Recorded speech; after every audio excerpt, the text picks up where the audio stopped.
Are you sitting down for this? Of course you are. I can see you right now.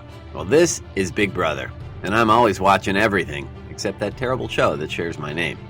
Even I have standards, please. But less about me and more about my creator, George Orwell. His birth name was Eric Arthur Blair, but to avoid confusion, we'll just stick with the more commonly used George Orwell.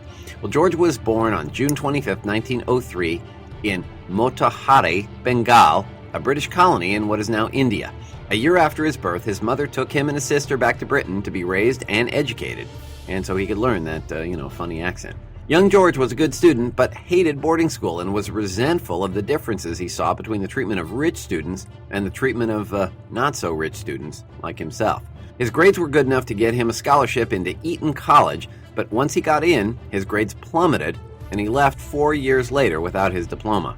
We all know that guy who nearly graduated but was like 1 credit short, man. Yeah, well, that was George. So he took the entrance exam for the Indian Imperial Police, passed it, booyah, and shipped off to Burma.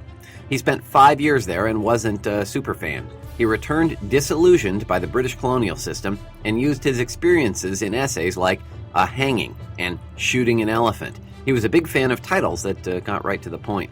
Well, Orwell returned from Burma, resigned from the Imperial Police, and took up his true calling as a writer.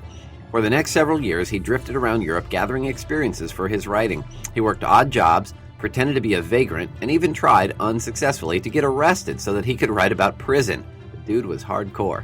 In 1933, he published a nonfiction account of this part of his life titled Down and Out in Paris and London. In 1937, he volunteered to fight on behalf of the left-wing Republican government during the Spanish Civil War. Yes, left-wing Republican. That was the thing back then. Orwell left Spain with a hatred of totalitarian governments, writing that every line of serious work that I have written since 1936 has been written directly or indirectly against totalitarianism and for democratic socialism as I understand it. Well, in 1945, he published one of his most famous works, Animal Farm. Again, the name kind of gives it away. It's about a farm that ends up being run by animals. The book was an allegory condemning the Stalinist corruption of original socialist ideals. We know, it sounded more fun when we thought it was just a picture book about pigs and sheep. Oh well. In December 1947, Orwell was diagnosed with tuberculosis, but he wasn't about to let that stop him from writing. With his health failing, Orwell completed his masterpiece, the manuscript of his final novel, 1984. Not to be confused with that T. Swift album. We both know you were thinking about it. This is Big Brother, remember? I know all about your Spotify playlist and those search terms you put in on Google.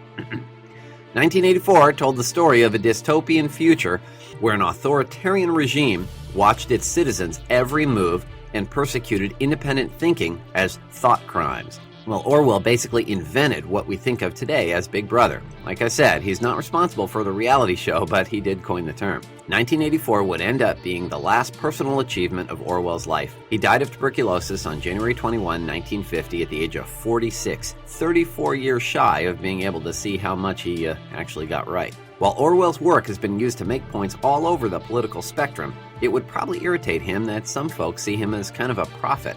How do I know? Well, I'm Big Brother. And by the way, your fly is unzipped. Oh.